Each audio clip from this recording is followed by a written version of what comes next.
Well, happy Thursday. It's me, Alex, your instructor and that sassy dispatcher and the founder of Dispatch Training Center.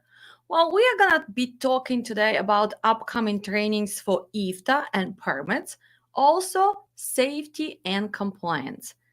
And we're going to see how important it is for the future pro dispatcher, for the future owner of the trucking company, or maybe already owner who is trying to survive in trucking to catch up on understanding of safety, compliance, regulations, what to do and not to do, and how to actually maintain safety ratings for your company, and what is there to know for sure to survive in this industry. I'll be right back in a second, and we're going to see what the main websites, main ideas you already need to understand to continue your profession as a dispatcher, your safety manager position, and also owner of the company. So let's look our little preview, and we will be back in 30 seconds.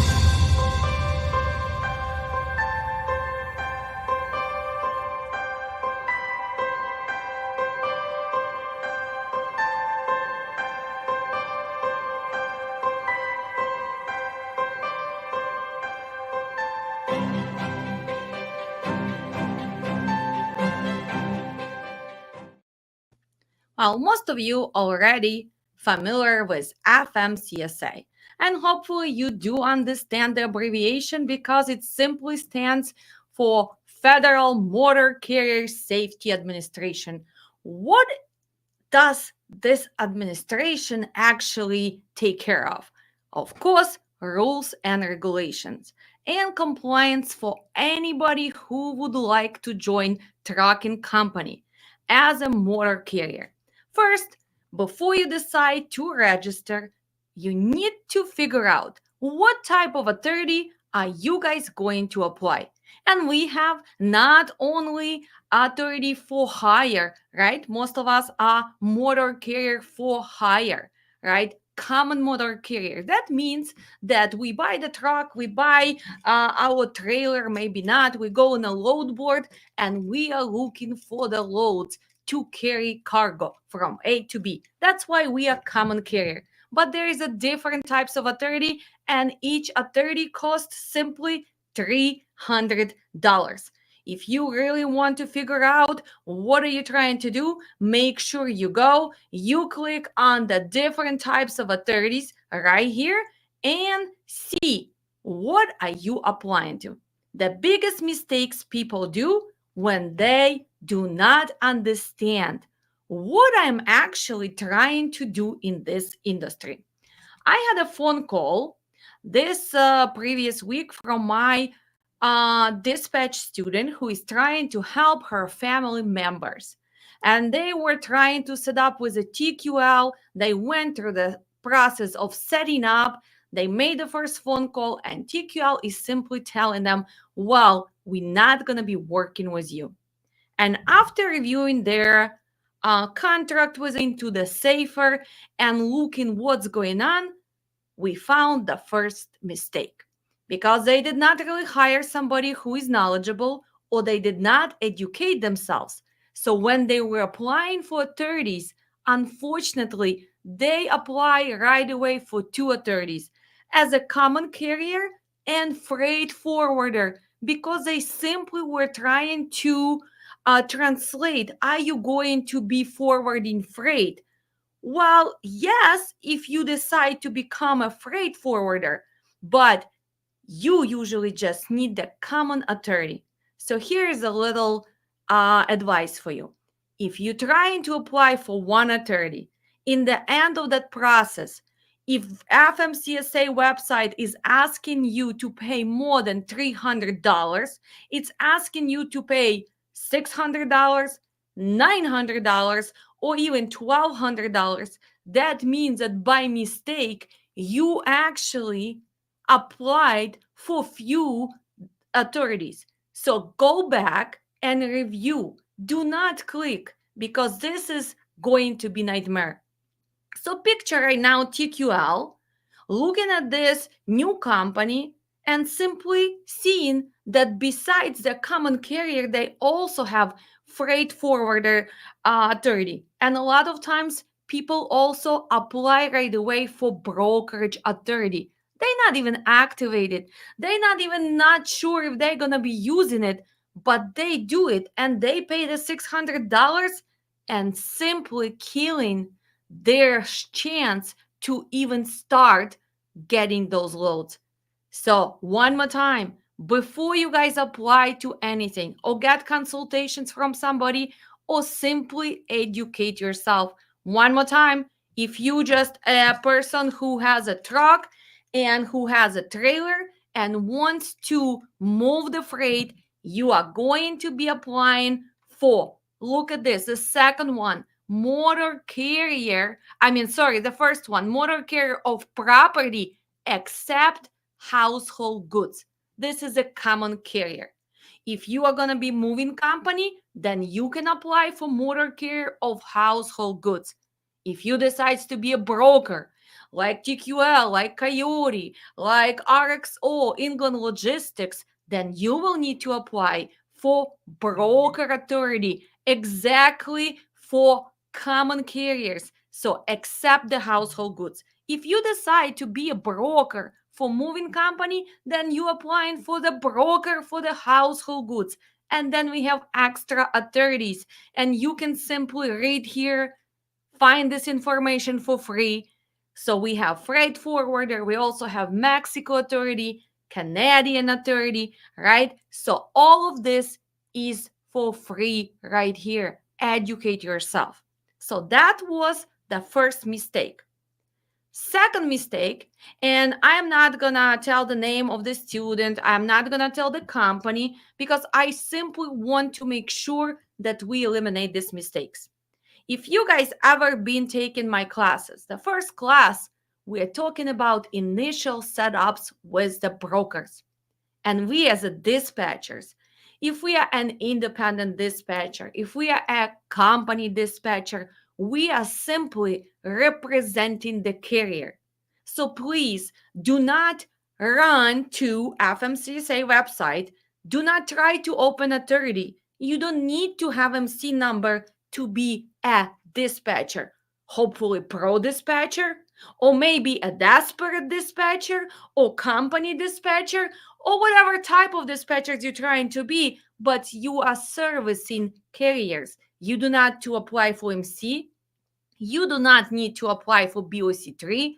You do not need to carry coverages such as primary liability, cargo coverage, maybe general liability. Simply why? Because it is not your company. You do not have equipment. You do not have a driver. And you are not owning this transportation company. You are working for them. Let's say if I'm an accountant for trucking company, do I have to go and buy a bank, or do I have to have finances available to be accountant? No, I do not. I just simply have to have a knowledge to help company with their accounting needs. If I'm a mechanic, do I certainly need to have my own shop and all the licenses and I don't know, whatever mechanics do? No, I can work at some mechanic shop and still servicing the carriers. So same with a dispatcher. Guys, please, let's cut this nonsense out. And I've been saying this for years now and probably in every video. I do not want to sound like a broken recording, but dispatchers do not need to apply for MC. Dispatchers do not need to apply for US DOT. Dispatchers do not need to carry primary liability, cargo liability, general liability, physical liability coverages. Dispatchers simply need to have a knowledge how to represent the carrier in order to find the loads. We found them on the load boards. We can actually be a tracking department for some of the carriers. So we simply doing simple service. First, initial setup with the brokers if we're not set up. Secondary, going on the load boards, looking for the loads, negotiating them, reviewing all the details, making sure that the load makes sense, that our carrier hopefully will make the profit or at least break at zero at this point. And we still gonna be processing paperwork, invoicing. We have to make sure that we monitor the transit. We will be dispatching drivers. We will be assisting drivers with any upcoming problems, breakdowns on the road, maybe being late for the appointments, rescheduling, giving updates to the brokers, dealing with the extra accessorial charges such as maybe lumper, maybe detention, maybe layover, and simply making sure that this process is going simplify carriers operations logically with knowing market, knowing the equipment, understanding the difference, let's say between flatbed, what else do I have here, reefer right here, or driving, right? So that's a simple knowledge you need to have as a dispatcher. Secondary, you need to be able to multitask. You have to be able to do a few things at the same time. Talking on the phone with somebody, answering the email, still looking at the ELD of your driver, making sure that he is dispatched, that he knows what he's picking up, and also preventing cargo claims. By what? By maybe not taking multi-picks, multi-drops, maybe knowing the exclusions on your policies, maybe simply not sending your truck to big cities if your driver does not have experience, eliminating the dead areas, and all other things. But today we are not teaching you how to become a dispatcher. Well, to become a dispatcher, you need to understand the market changes, you need to know the seasonal changes, you need to have negotiation skills, you need to be able to communicate via phone, via email, maybe in person. So there is a lot of things dispatchers need to have in order to succeed. Of course, we all start from somewhere. I started a long time ago, and believe it or not, I was clueless. I made so many mistakes. That's why, if you took my classes, you hear all those funny stories, and a lot of times they are not funny. I am even embarrassed that I made decision, for example, to pick up the cowhides or maybe send my truck in the middle of nowhere. Simply why? Because I did not invest in knowledge. And back then in 2013, it was not many YouTubers, it was not many Instagrammers, it was not any TikTokers whatsoever, or even classes to prepare me to be a freight dispatcher, because I'm the person who is willing to learn. I'm the person who is always invest in education and learning something new. That's why, after being in trucking industry for a long time, after owning my own trucking company, after making all the mistakes, I finally decide that we need to change trucking for the better. And my personal understanding of this industry, that we have lack of education on all levels. When I see some students in my class who are pro drivers and we start talking about certain things, well, we both agree that maybe even drivers have to learn a lot to call themselves pro drivers. We have a lot of dispatchers who have been dispatching for years, but the market goes tough while they are quitting dispatching, or they're simply are not able to do the job good enough at this market. Why? Because they do not have basic knowledge. But as a pro dispatcher, as a good dispatcher, you need to understand rules and regulation from FMCSA, from US DOT department, from all of this third parties who actually administrate trucking industry, and also all the third parties who are servicing industry. We were covering the setups, right? We know the companies which make it easier. Highway, DAT onboarding, RMIS, Acure Assist, so they are servicing industry. Then we have bunch of ELD companies who are making millions of dollars because this is mandatory, right? Everybody has to follow hours of service. So they are making money on servicing trucking. But as a dispatcher, you should invest in knowledge about safety and compliance. Why? Because simply, if your carrier is opening the trucking company and they are looking for the new dispatcher, you should be able to help them out. And simply things as process agent, for example, who is authorized to file BOC3 with FMCSA. Look, you have the list right here. If you contact any of these companies, well, that BOC coverage is going to be $19, $20. But if you do not really know what's going on, then you're going to pay me, I'm going to pay them, or you're going to pay somebody else, and they will make money on you. Everything has a price. If you do not invest in education, if you do not know how to Google it, if you do not know how to observe all of this, well, you're going to pay the price. But a lot of times, we have lots and lots of scammers. So let's think that we already apply for our MC. And it doesn't matter which state are you locating at. It doesn't matter if you're going to be operating only one truck. I do not really care if you have flatbed, reefer, or dry-van, but all of you are going to be part of something which we call new entrant safety audit. It depends on the state. It depends how many carriers applying in that state.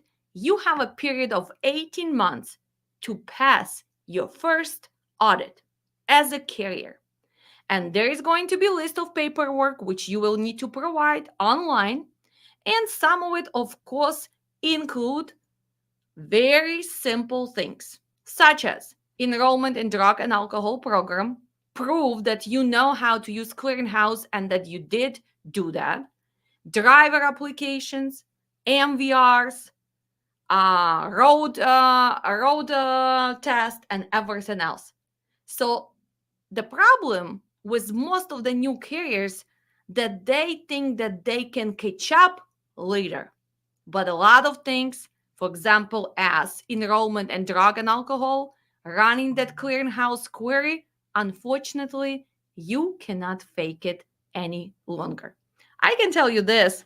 In 2013, when I opened the company and I was listening to everybody in Chicagoland how to run safety and compliance, I can tell you honestly, 95% of the time, everything was fake.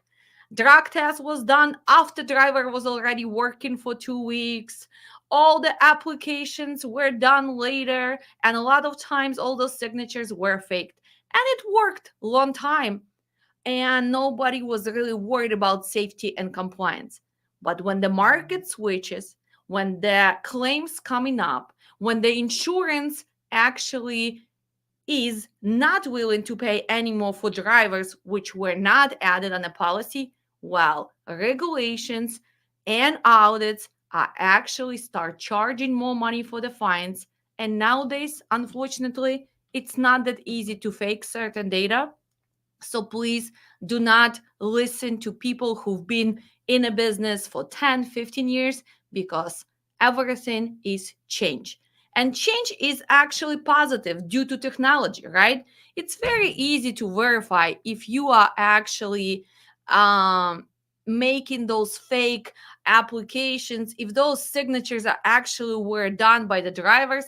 Plus, drivers are getting educated thanks to the media, thanks to the YouTube, Instagram, and all the TikTokers and people who trying to share this information.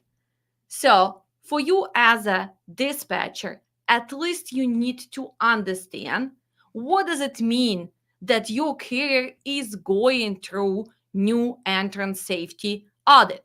You need to also understand how to help them, which forms to maintain on the files. And that's why a lot of times we need to make sure that we familiar with motor carrier safety planner, right? We need to make sure that we have all the resources and know how to run safety and compliance. Simply look at this. All of these resources, all of these forms, and all of these related websites already listed for free. You don't really have to pay me or somebody else to send you most of the forms. You probably just need somebody to make a system for you and actually share a personal experience how to do it faster, better, and maybe save some money on the third parties. But if you a person who is willing to find everything by yourself, make sure you find a motor carrier safety planner, and you can find bunch of forms right here which you can use for your company. Let's simply start with accident registry form. Look, you don't have to make it up. It's already here for you. Just download and use it. Most of the people are paying money for example, driver application. Really? Look at this. It's already here. You do not have to redo it. You do not have to pay me unless, again, you want to receive the package, you want to receive instructions, and you want to kind of learn all the steps of safety and compliance. But the basic and mandatory things are here for free. So please, my dear future pro dispatchers, make sure you spend some time and go to FMCSA and start learning all of this. Well, we also need to make sure that we understand all the trucking permits and IFTA requirements. I will be right back. I'm gonna see who is watching us and share maybe to few groups. If you guys can share, I would appreciate it. And of course, ask me the questions. So we're gonna be talking about IFTA and trucking permits. You as a dispatcher have to understand what has to be done on your end and why is it important to be able to assist your brand new carrier. Or maybe when you decide to open your trucking company, at least you know what does it take to succeed in trucking industry.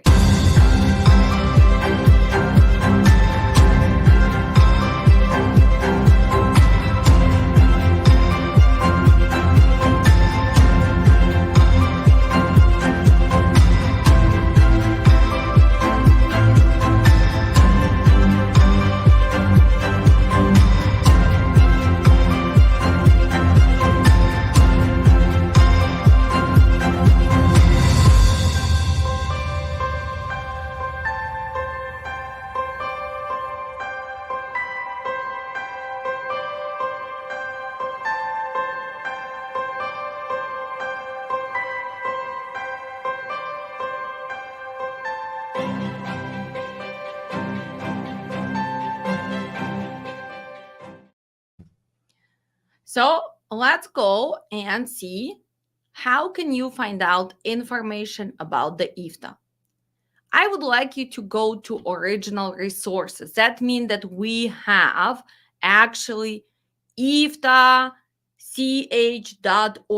That's where all the changes, that's where all indexes, that's where all the rules and regulations about IFTA you can find. And if you really want to learn how to do this, you should actually go and start reading. Let's say your carrier is located in certain state. Well, first, as a future dispatcher, you need to understand, does he really need IFTA? Does he really need to apply for the decals? And how often he will need to file those filings, right? So first, you will understand if his equipment and his operations require the IFTA. And it simply goes by what? Well, it simply goes by the weight of your equipment. And it also goes if you are staying in one state or you moving out of state. It also has information about how many axles your equipment has. And in that case, if you are required to have IFTA, well, your carrier has to apply, right? Should I apply for IFTA? And look at this. You can go and see the qualifications. If you meet this criteria, then you need to have IFTA. So some of them. Well, first, let's see. You have 2 axles and your gross weight or registered gross weight is more than 26,000 pounds. Well, has 3 or more axles regardless of the weight. So if your equipment has 3 or more axles, I don't care if it's less than 26,000, you will be required to have IFTA decals and IFTA license. Well, and also you need to make sure that if it's used in combination and it should exceed 26 pounds, you of course have to have IFTA. The only way you are not applying for IFTA if you are intrastate carrier and you're going to be operating only in one state. Let's say you just want to be intrastate in tax as well. In this case, you don't really have to belong to this international fuel tax agreement. And this agreement is between whom? Well, first, it's between the USA and some Canadian provinces. How can you find your jurisdiction state? What does it mean? Am I belonging to Illinois? Am I belonging to Texas? Well, usually your jurisdiction state is where your company is located and registered. So let's say if you're in Georgia, here's all information about your IFTA. They're giving you the phone number for the department. They're actually giving you website, and they even include the emails. So as a carrier, as a pro dispatcher who is assisting carrier with applying for IFTA, you can find information right here. If you have somebody else from different state, well, simply go, let's say, to Florida. And here is information about the Florida. It has a website and it has phone number. In this case, well, they don't really have the email address. Let's look if you are in Illinois. Well, if you're in Illinois, you have our email address for the Springfield Department of Revenue. You also have a website. So usually you go there and you're going to be applying for your IFTA. You're going to go to My Tax Illinois, and this is where you can log in, you can register and apply for your IFTA. Of course, right now, we're not going to be teaching you how to open your IFTA account in each state. We're just giving you a general information that is available for free. It's available from the IFTA.org. A lot of information is available from FMCSA. Also, you can actually Google lots and lots of articles, lots of brokers sharing the information. The major load boards as a DOT and truck stop, if you really log in to their blogs or their articles or their tabs, you can find a lot of information. How to even open MC, what factoring is. Let's say RTS factoring. They also have a lot of information on financing their equipment and how to file IFTA, how to file for the permits. But as a dispatcher, you need to know that all of us have general IFTA from the state where we register, but we also need to remember certain states when we where we have to have extra permits. And nowadays, those are Connecticut, Kentucky, New York, New Mexico, and Oregon. You can have annual accounts, you can have temporary permits, but as a dispatcher, you need to know what information you need to have to help your carrier to apply, what actually signs your carrier has to have, Which decals does he have to have? Let's say for IFTA, we put in decals on the side of our trailer. For HUD, for New York, we're going to put them down on a bumper, right? When a driver. Connecticut and Kentucky. For Kentucky, we're going to put the number here, which indicates our Kentucky number. Connecticut, New Mexico, and Oregon, we might just have a permit in a truck, in a folder of the truck, or actually even carry on the driver's phone.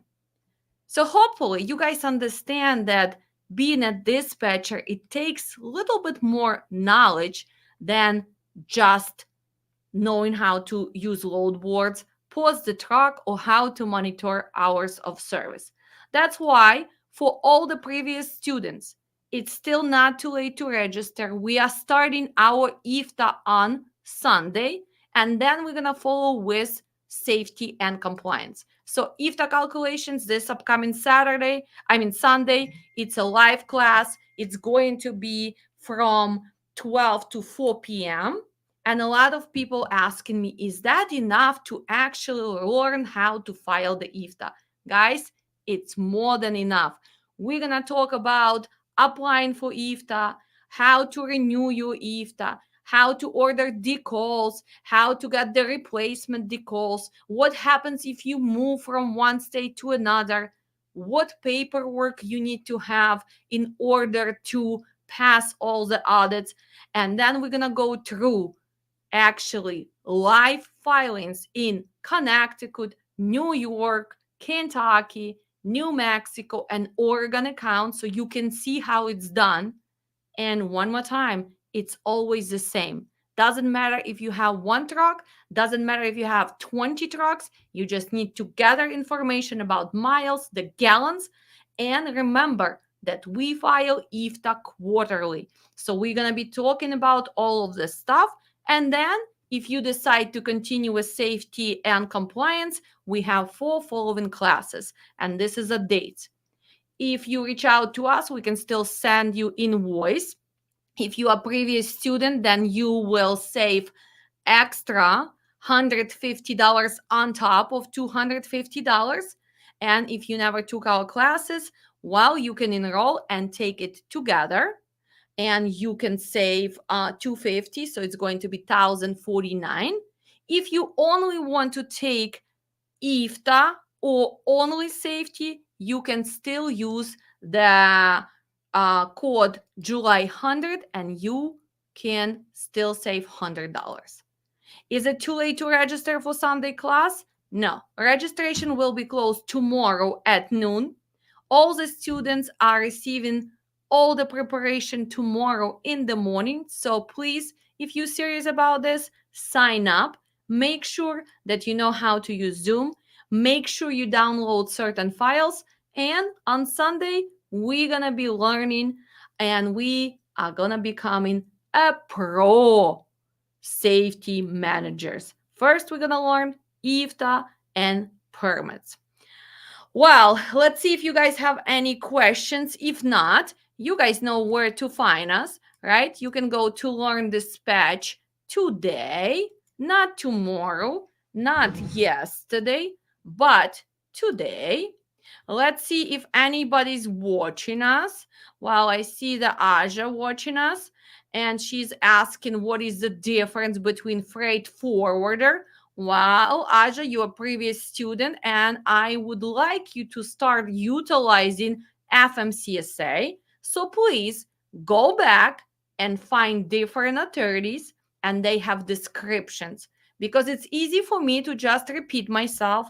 But if you're gonna go and see what is freight forwarder are, what are the requirements, you're gonna remember that for sure. You know how I teach. So we also have some followers on YouTube who are actually giving us support and telling that we are on a mission to change trucking for the better. Thank you so much. And hopefully, guys, little by little, you're gonna learn all of these things and you're going to help your future carriers, right? Um, if you're really looking for extra information, I would recommend you to start with new entrant audit.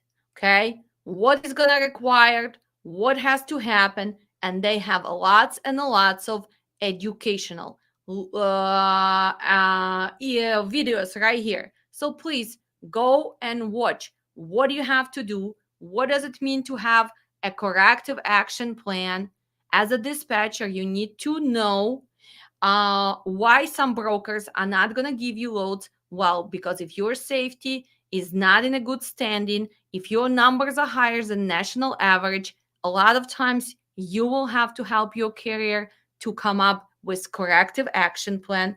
And of course, remember, safer. That's where all the information about safety of each carrier is registering, and it stays there for 3 years. And a lot of times you as a dispatcher have to learn how to read it. So let's click. Let's just find some. I just put the best. Please, if by any chance, best aftercare, I mean, you watching me, I'm not really picking on you. I don't really know which company is this, but we can see that they're active carrier and they are located in Arizona. They're interstate carrier and they are taking care of general freight and motor vehicles. And if we're going to go to safety and compliance, we can see that they have one inspection, and we can actually go and look into the details. So if you guys going to go here, you can see that we have a different categories, and we divide them by unsafe driving, crash indicator, hours of service, vehicle maintenance, drug and alcohol, substance abuse, if you are hazmat carrier, and also driver fitness. So if you decide to click and see any of the data, it's going to show you that carrier had some issues, when the violations were taken care of, what kind of violations, and this is a public knowledge. So if we even open this, we can see that this carrier, Best Auto Care Corp, this inspection was done in Massachusetts, and it was in 2023. It started at 5:53 p.m. It's ended at 18:23. You can even see inspection type. It was inspection level 3, and the violation which were found. First, the lane restriction violation, and also he was not maintaining his logbooks. So all of this data stays on the safer for 3 years. And unfortunately, lots of new carriers, they don't even know about the existence of the safer. They never check on their numbers. They never look at the graphs. And finally, they're receiving the letters for the audit preparation, or simply the dispatcher is not able to book loads anymore. And then they are reaching out for help. Please go opposite way. Learn safety and compliance, and then go into the business. Start improving your safety and compliance before it's too late. If you want to be a really pro dispatcher, add this knowledge so you can help your carrier stay in the business. Because if they are not going to be able to book the loads because of their safety and compliance, unfortunately, you also not going to have a job. You're not going to be able to provide service for carrier that is not safe and compliant. I'll see you soon, guys, and hopefully you remember that our August class is coming up, and you can still use, oh, here's a wrong date because it's August 24. Our IFTA is on Sunday. Safety and compliance starts after that. So following Sunday, we start in the first safety class. And remember, all of us needs to understand how to strategize to reduce and protect our carriers. We also need to make sure that we are taking proactive measures when it's not too late, not when they already taken our MCs away, not when the insurance already denying our renewal, not when the drivers are leaving your company because they are simply getting stopped every time on wait station. And of course, we need to make sure that we understand and master IFTA calculations and we stop faking those numbers because you simply cannot afford fines any longer. And it's always me, Alex, and I'll see you soon. If you decide to support our mission, you can become a member for $4 a month on our YouTube channel. And what we do, we give a free education to people in need. I'll see you soon, and hopefully we can change trucking for the better together.